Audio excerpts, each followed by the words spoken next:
Hey man, you know what would be really cool? Creating a game to amuse the rich, forcing desperate people to fight for survival under the illusion of fairness, controlling every rule, every death, and every bet, all to prove that when stripped of everything, human nature is nothing but greed and desperation. And you have exactly 3 days. Wait, what?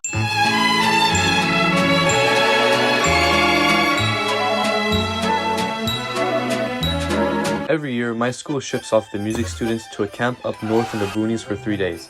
On one of those days, the oldest students have to prepare activities for all the young kids to get to know each other and have fun. So while my classmates were preparing boring games like medical chairs and movie quizzes, me and my friend had other ideas.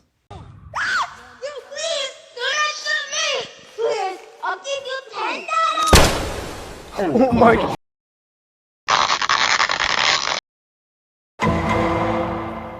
At the time, this was only a concept, and in true, responsible graduate style, we completely forgot about it and procrastinated until we had about 3 days left until the camp, despite being constantly reminded in class. That meant that me and my friend had 3 days to 1. Acquire the appropriate molds for the cookies, 2. Master the technique necessary to make the cookies, and 3. Mass produce 45 of them for everyone, and go to school at the same time. Things were not looking good. After consulting with everyone's favorite Big Daddy business overlord and realizing that they wouldn't ship soon enough, I remembered that I have the closest equivalent to a fabricator in my basement. But then, the printer stopped working. This little bit here that takes in the filament just kept going back and forth, so it was just sputtering out filament instead of leaving it in a smooth trail. So I went to check back here, and I saw that one of the cables is just completely out of the socket. It's not connected to anything, so I just completely unplugged it. This was an easy fix. I just filled around a bit with the cable.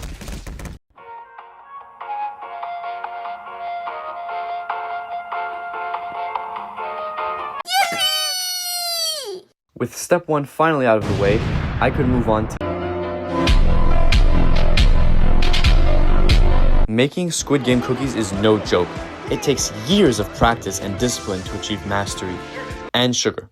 Lots of sugar. The hardest part about making these cookies is knowing exactly when to flatten them and press the shapes.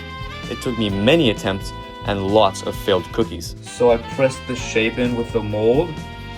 I pressed it a bit and I took it back out and it came out perfectly clean, but then I got a little greedy and I went to push it down a bit more because I thought, oh no, if I push it just lightly, it's going to be too hard. I'm going to push it down a bit more. So I got greedy and then I couldn't pull out and I messed it up. But I did it again and again and again and made tons of cookies. Here's a picture of all the cookies together. My friend stacked paper towels between all of his, so it's stuck on his cookies, so my cookies are better, haha, bye.